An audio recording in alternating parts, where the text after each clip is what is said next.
আসসালামু আলাইকুম রহমতুল্লাহ। সম্মানিত দর্শক, আল্লাহর এই দুনিয়ায় যে যেখান থেকে আজকের এই ভিডিওটি দেখতেছেন সবাইকে জানাই আন্তরিক শুভেচ্ছা এবং আজকের এই ভিডিওতে সবাইকে স্বাগতম। তো আজকের এই ভিডিওর বিষয়বস্তু হচ্ছে হজের পাক নিবন্ধন কার্যক্রম শুরুর বিষয়ে। তো এই বিষয়ে ধর্ম বিষয়ক মন্ত্রণালয়, হজ অনুবিভাগ, বাংলাদেশ সচিবালয়, ঢাকা hajj.gov.pd 11 আগস্ট 2024 একটি প্রজ্ঞাপন, একটি বিজ্ঞপ্তি প্রকাশ করেছে যে 11 আগস্ট 2024।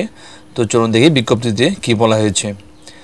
গত 4/8/2024 তারিখে অনুষ্ঠিত হজ 2024 অর্থাৎ 2025 আর কি, ঠিক আছে, 2025 1446 হিজরি এর প্রস্তুতিমূলক সভার সিদ্ধান্ত মোতাবেক আগামী 12 আগস্ট 2024 তারিখ হতে হজের প্রাক নিবন্ধন কার্যক্রম শুরু হচ্ছে।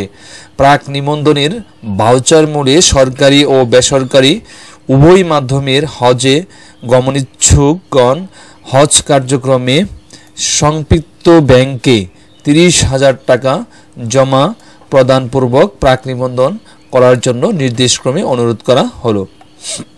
তো আশা করি বুঝতে পেরেছেন। আপনাদের 12 আগস্ট তারিখ হতে হজের প্রাক নিবন্ধন কার্যক্রমটা শুরু হয়েছে। আর এ সংক্রান্ত যে ব্যাংক আছে সেই ব্যাংকে আপনাদের 30,000 টাকা জমা দানপূর্বক প্রাক নিবন্ধন করার জন্য একটা নির্দেশ দেওয়া হয়েছে। তো যারা 2025 হজে যাচ্ছেন, তো আপনাদের প্রাক নিবন্ধন শুরু হয়েছে, তো আপনারা প্রস্তুতি নিয়ে সেটা সম্পন্ন করতে পারেন। তো আশা করি আজকে ভিডিওটি বুঝতে পেরেছেন। তো এতক্ষণ ধৈর্য ধরে ভিডিওটি দেখার জন্য আপনাদের অনেক অনেক ধন্যবাদ। তো পরবর্তী আপডেট ভিডিওগুলি পাওয়ার জন্য প্লিজ সাবস্ক্রাইব করে আমাদের সাথে যুক্ত থাকুন এবং পাশে থাকা বেল আইকনটি অল করে রাখুন, যে কোনো ভিডিও পাবলিশ করার সঙ্গে সঙ্গে নোটিফিকেশন সবার আগে আপনার কাছে পৌঁছে যায়। তো ভালো থাকবেন সবাই, সকলের সুস্বাস্থ্য, দীর্ঘায়ু, সফলতা এবং মঙ্গল কামনা করে আজকের মতো এখানে শেষ করছি।